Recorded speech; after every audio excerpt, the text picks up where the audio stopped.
ആദ്യമേ തന്നെ പിതാവായ ദൈവത്തിനും പരിശുദ്ധ അമ്മ മാതാവിനും തിരുക്കുമാരനും കോടാനുകോടി നന്ദി അർപ്പിക്കുന്നു. അമ്മയുടെ പ്രത്യക്ഷീകരണത്തിൻ്റെ സ്ഥിരീകരണത്തിന് ഒരു സാക്ഷിയായി എന്നെ എൻ്റെ കുടുംബത്തെയും ഈ അൾത്താരയിൽ നിർത്തിയതിന്. എൻ്റെ പേര് സുധീഷ്. ഞാൻ എറണാകുളം ജില്ലയിലെ കാഞ്ഞിരമറ്റത്തു നിന്ന് വരുന്നു. ഇതെൻ്റെ ഭാര്യ വിജിഷ, പിന്നെ അമ്മ, 2 മക്കൾ. ഇത്രയും പേരാണ് വന്നിട്ടുള്ളത്. ഞാൻ ആദ്യമായിട്ട് ഉടമ്പടി എടുക്കുന്നത് 2024 ജൂലൈ 16-ാം തീയതിയാണ്. ഞാൻ കൃപാസനത്തെപ്പറ്റി ആദ്യമായിട്ട് അറിയുന്നത് എൻ്റെ അമ്മയ്ക്ക് ഒരു ഹാർട്ട് അറ്റാക്ക് വന്ന് 6 ദിവസത്തോളം കോട്ടയം മെഡിക്കൽ കോളേജിലായിരുന്നു. ലാസ്റ്റ് അമ്മയ്ക്ക് തീരെ ആരോഗ്യക്കുറവൊക്കെ ആയതിന് പേരിൽ ഒന്നും ഓപ്പറേഷൻ ചെയ്യാനൊന്നും പറ്റില്ല, തീരെ രക്തക്കുറവൊക്കെയാണ്. അപ്പോൾ കാരണം പ്രത്യേകിച്ചൊന്നും ചെയ്യാനില്ല. 1 മാസം മെഡിസിൻ എടുത്തിട്ട് വരാൻ പറഞ്ഞ് വിശ്രമിക്ക്, ഭക്ഷണമൊക്കെ കഴിച്ചിട്ട് ആരോഗ്യമൊക്കെ ആവാൻ പറഞ്ഞ് വീട്ടിലേക്ക് വിട്ടു. അങ്ങനെ നമുക്ക് പരസഹായം ഇല്ലാതെ അമ്മയ്ക്ക് എഴുന്നേറ്റ് ഇരിക്കാൻ പോലും പറ്റാത്തൊരവസ്ഥയായിരുന്നു. അങ്ങനെ ഞങ്ങൾ സാധാരണക്കാരാണ്, ഞാൻ ഡ്രൈവറാണ്, എനിക്ക് വണ്ടി ഓടിക്കാൻ പോകണം, എൻ്റെ വൈഫിനും ജോലിക്ക് പോയെങ്കിലേ കാര്യങ്ങൾ നടക്കുകയുള്ളൂ. അങ്ങനെ നമ്മൾ അമ്മയെ നോക്കി അമ്മക്ക് സ്വന്തം കാര്യങ്ങളിങ്ങനെ ചെയ്യാൻ ഉള്ളൊരു സാഹചര്യം ആക്കി തരണേ എന്ന് അങ്ങനെ ഇരിക്കുമ്പോഴാണ് മാതാവിനെക്കുറിച്ച് അറിയണത്. അങ്ങനെ മാതാവിനോട് ഇങ്ങനെ പ്രാർത്ഥിച്ചു. അതിൻ്റെ ഫലമായിട്ട് അവിടെ വന്ന് ഉടമ്പടി എടുത്തോളാമെന്ന് ഞങ്ങൾ പറഞ്ഞു. അപ്പോൾ അതിൻ്റെ പേരിൽ പിറ്റേന്ന് ഞങ്ങൾ ഉടമ്പടി എടുക്കാനായിട്ട് ഇങ്ങോട്ട് വരാനിരുന്നതിൻ്റെ അന്ന് രാവിലെ സ്വന്തമായിട്ട് അമ്മ തന്നെ എഴുന്നേറ്റിരുന്ന് എനിക്ക് കുറച്ച് കഞ്ഞി താ മകളെ എന്ന് പറഞ്ഞ്, അങ്ങനെ അത് തന്നെ ഒരു വലിയ അടയാളം. അവിടെ മുതൽ ഞങ്ങൾക്ക് ഇങ്ങോട്ട് നല്ലൊരു വിശ്വാസമായി. ഞങ്ങളിവിടെ വന്ന് ഉടമ്പടി എടുത്തു. അവിടെ മുതൽ അമ്മയുടെ ഈശോയുടെയും സാന്നിധ്യവും സംരക്ഷണവും എപ്പോഴും ഉണ്ട്. അതിൻ്റെ ആദ്യത്തെ സാക്ഷ്യം അത് തന്നെയാണ്. രണ്ടാമതായിട്ട് എനിക്കൊരു വണ്ടി ഉണ്ടായിരുന്നു. അതുകൂടാതെ കുറച്ചുകൂടി വേറൊരു വാഹനം എടുക്കണം എന്നുള്ളൊരു ആഗ്രഹം ഉണ്ടായിരുന്നു. അങ്ങനെ ഞങ്ങളുടെ സ്റ്റാൻഡിൽ തന്നെയുള്ളൊരു വണ്ടി കൊടുക്കാനുണ്ടായിരുന്നു. അത് എടുക്കണമെന്ന് മാതാവിനോട് അതിയായിട്ടൊരു ആഗ്രഹം പറഞ്ഞു. ലോൺ എടുക്കാതെ ഒരു കാര്യങ്ങൾ നടക്കില്ല. അപ്പോൾ അമ്മയോട് അതിയായ ആഗ്രഹമുണ്ട്. അമ്മ എങ്ങനെയെങ്കിലും ലോൺ ശരിയാക്കി ആ വണ്ടി വേണമെന്ന് അമ്മയോട് പറഞ്ഞതിന് പ്രകാരം ഒരു 4 ദിവസം കൊണ്ട് തന്നെ സൊസൈറ്റിയിൽ 6 ലക്ഷം രൂപ ലോൺ പാസ്സാക്കി അമ്മ തന്നു. അതായത് ഞാനൊരു ബുധനാഴ്ച ലോണിൻ്റെ കാര്യങ്ങൾക്ക് അപേക്ഷ കൊടുക്കാൻ പോയി. വ്യാഴാഴ്ച എനിക്ക് ആലപ്പുഴയ്ക്കായിരുന്നു ഓട്ടം. അപ്പോൾ ഞാൻ വണ്ടി ലോഡ് കയറ്റിയിട്ട് വില്ലേജ് ഓഫീസിൽ പോയി കരമടച്ച്, എൻ്റെ കയ്യിൽ ആധാരവും കരമടച്ച രസീതും മാത്രമേ ഉണ്ടായിരുന്നുള്ളൂ, മുന്നാധാരവും. വേറെ ഡോക്യുമെൻറ്റ്സ് ഒന്നുമില്ല. ഞാൻ അവിടെ ചെന്ന് കരമടച്ച് 32 വർഷത്തെ കുടിക്കട സർട്ടിഫിക്കറ്റിന് അപേക്ഷ കൊടുത്തു. ഞാൻ ആ ഡോക്യുമെൻറ്റ്സ് ആയിട്ട് വില്ലേജ് ഓഫീസിൽ ടൈം കഴിഞ്ഞ് നേരെ ആലപ്പുഴ വന്ന് ലോഡിറക്കി തിരിച്ച് ഇതിലെ വരുന്ന വഴി അമ്മയുടെ അടുത്ത് കയറി. എൻ്റെ കയ്യിൽ ആധാരവും മുന്നാധാരവും കരമടച്ച രസീതും ഇത്രയും കാര്യങ്ങളുണ്ടായിരുന്നു. ഞാൻ ഇവിടെ വന്ന് അമ്മയുടെ അടുത്ത് അമ്മയുടെ അടുത്ത് തുടക്കം മുതൽ ഇവിടെ എല്ലാ അമ്മയുടെ രൂപത്തിൽ നിന്ന് വന്നിട്ട് ഞാൻ അമ്മയോട് പ്രാർത്ഥിച്ച്, അമ്മ എനിക്ക് എത്രയും പെട്ടെന്ന് ലോൺ ശരിയാക്കി തരണം, ആ വണ്ടി എടുക്കണം.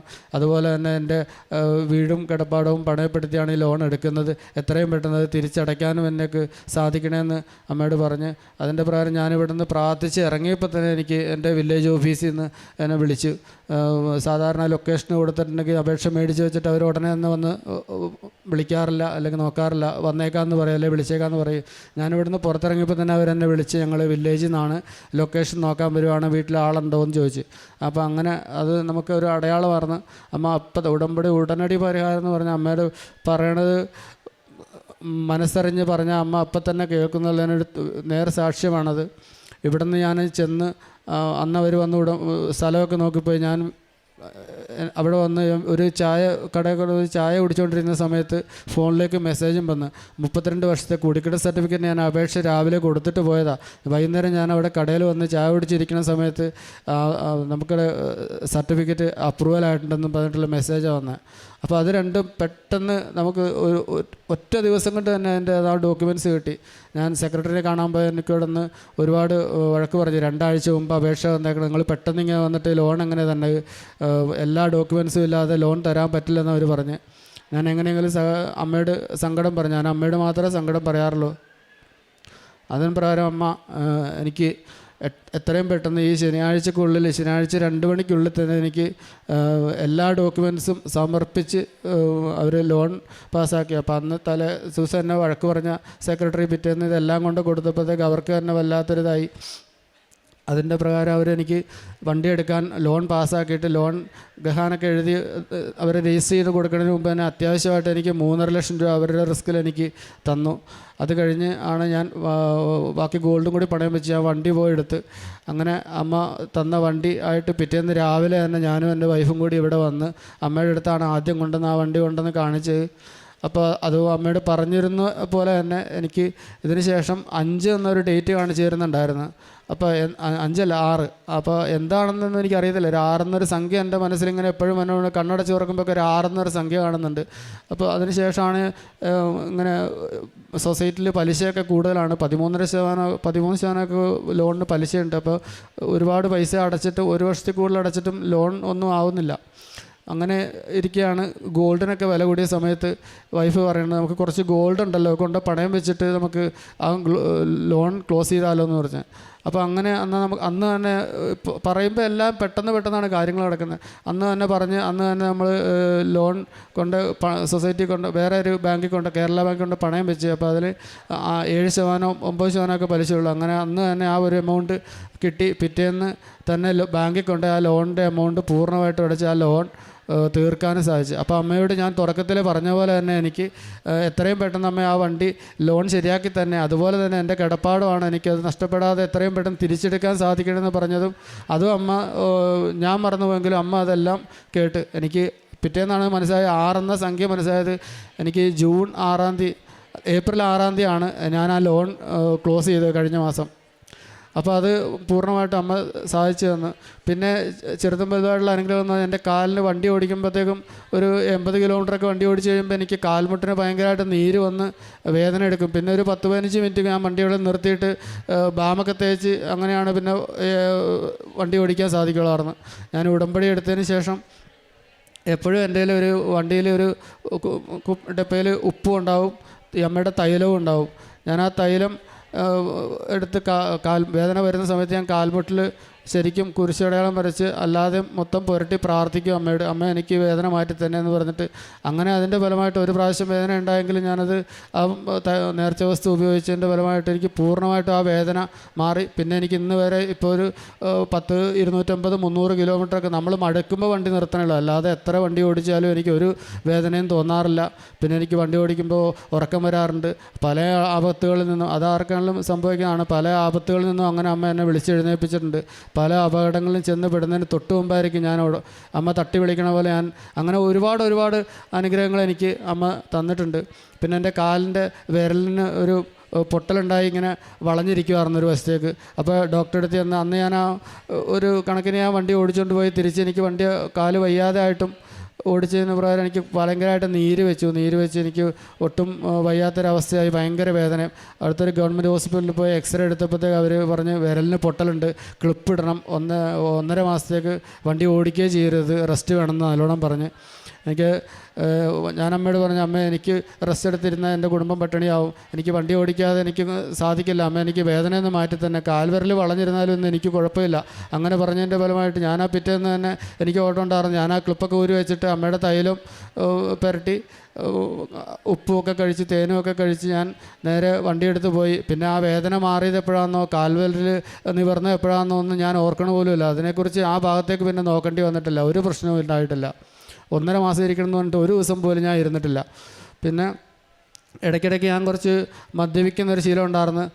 10-15 വർഷമൊക്കെ ആയിട്ട് ഞാൻ കുറേശ്ശെയൊക്കെ കഴിക്കുമായിരുന്നു. ഡ്രൈവർമാരാകുമ്പോഴത്തേക്കും എല്ലാവരുമൊക്കെ കഴിക്കുന്നുള്ളൊരു ഇതിൽ ഞാനും അങ്ങനെ വണ്ടിയൊക്കെ ഓടിച്ച് ക്ഷീണിക്കുമ്പോഴത്തേക്കും നേരത്തെ ഉടമ്പടിക്ക് മുമ്പുള്ള കാര്യമാണ്. ഉടമ്പടി ആദ്യമായിട്ട് എടുത്ത് ആദ്യത്തെ പ്രാവശ്യം ഉടമ്പടി പുതുക്കുന്നതിന് മുമ്പൊക്കെ ചെറുതായിട്ട് ഇടയ്ക്കൊക്കെ ഞാൻ കഴിക്കുമായിരുന്നു. അപ്പോൾ എന്നെ വൈഫ് വഴക്ക് പറഞ്ഞ്, എന്തിനാണ് ഇങ്ങനെ നിങ്ങൾ ഉടമ്പടി എടുത്തിട്ട് ഇങ്ങനെ പാലിക്കാൻ പറ്റില്ലെങ്കിൽ ചെയ്യണേ എന്തിനാന്നൊക്കെ വഴക്ക് പറഞ്ഞ്.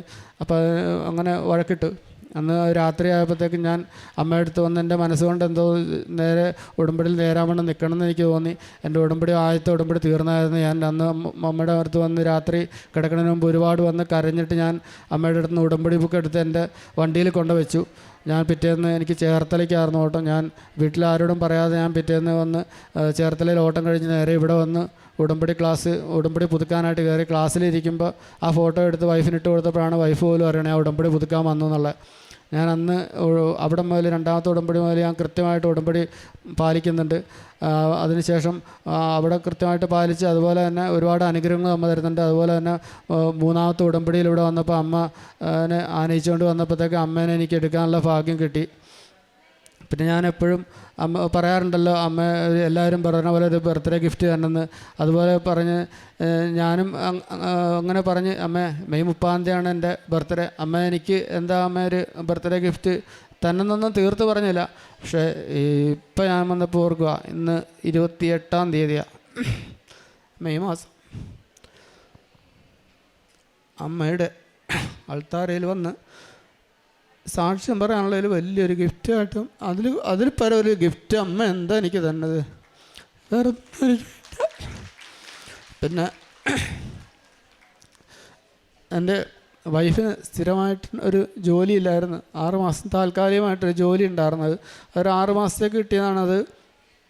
അങ്ങനെ 6 മാസത്തേക്കെന്ന് പറഞ്ഞാൽ കിട്ടിയത് എക്സ്റ്റെൻഡ് ചെയ്ത് ഇങ്ങനെ പലയിടത്തായിട്ട് മാറി.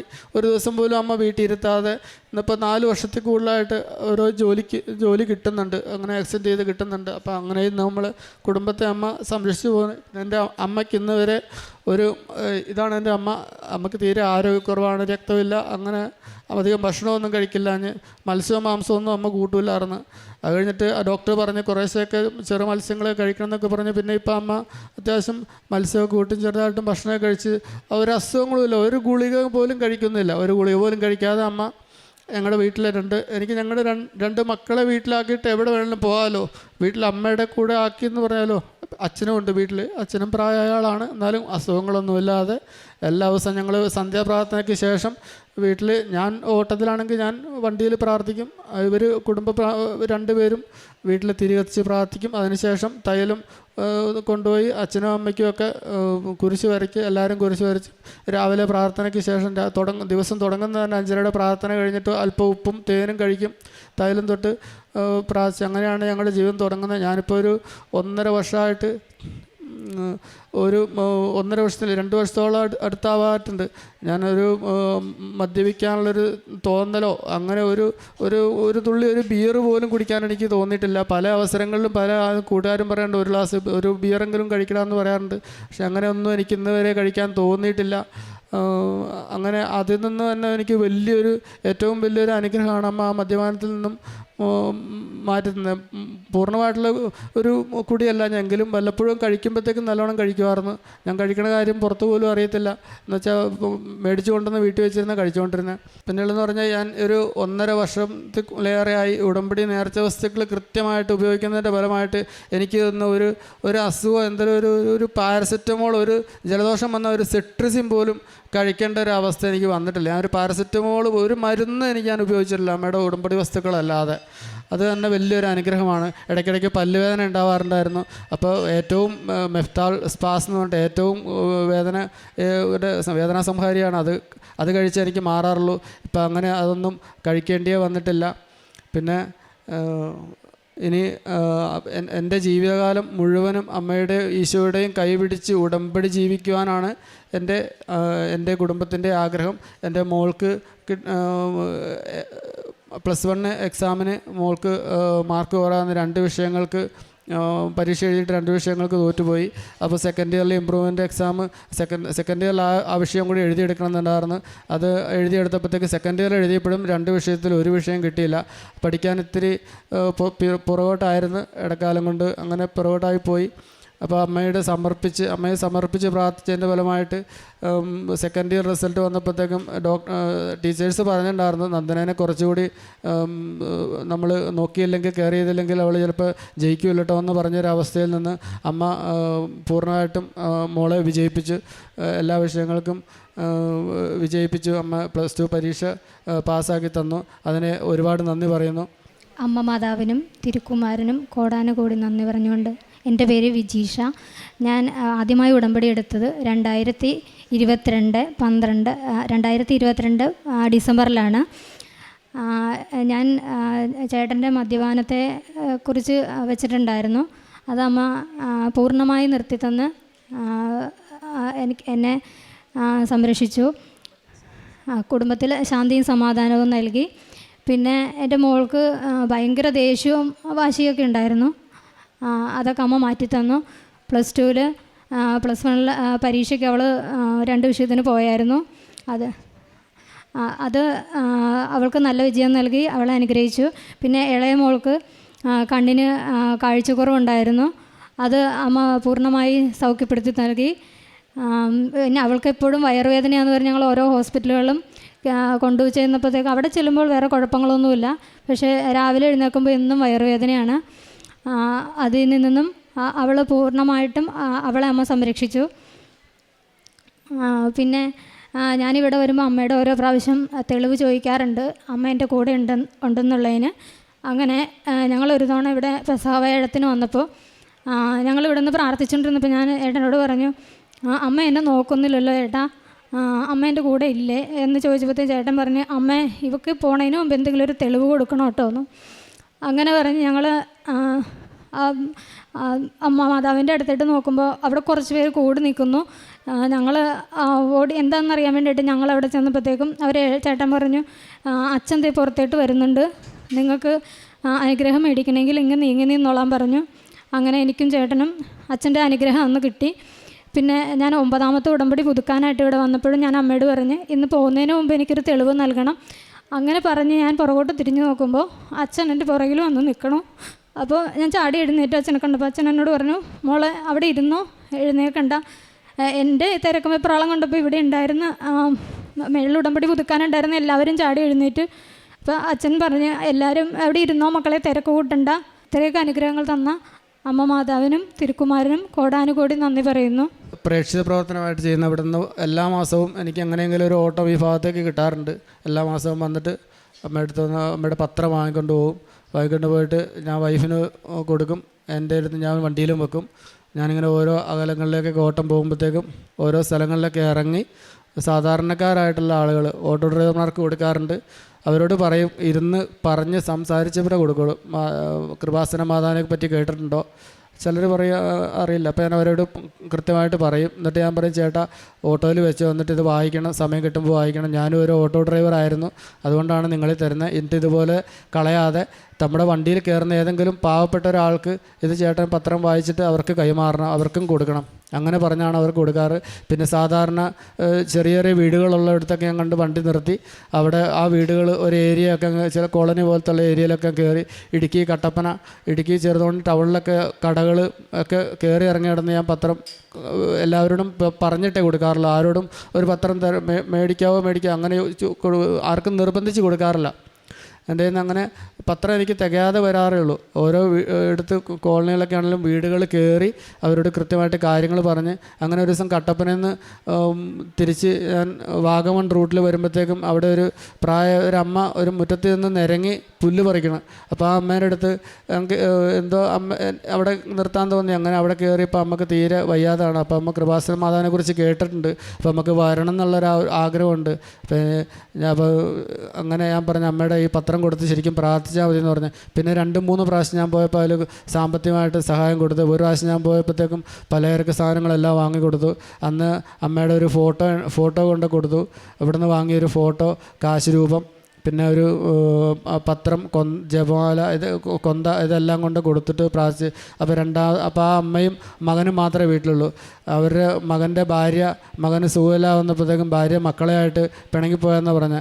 അപ്പോൾ ഞാൻ ആദ്യം പോയപ്പോൾ ഈ കാര്യങ്ങളൊക്കെ പറഞ്ഞാണ്. 2ാമതും 3ാമതും പോയി 4ാമത്തെ പ്രാവശ്യം ചെന്നപ്പോൾ അമ്മേനോട് പറഞ്ഞ്, മോനെ അമ്മ മാതാവിനോട് പ്രാർത്ഥിച്ചതിൻ്റെ ഫലമായിട്ട് ആ പിണങ്ങിപ്പോയ മകള് കഴിഞ്ഞ ദിവസം ഇവിടെ വന്നിട്ടുണ്ടായിരുന്നു കേട്ടോ.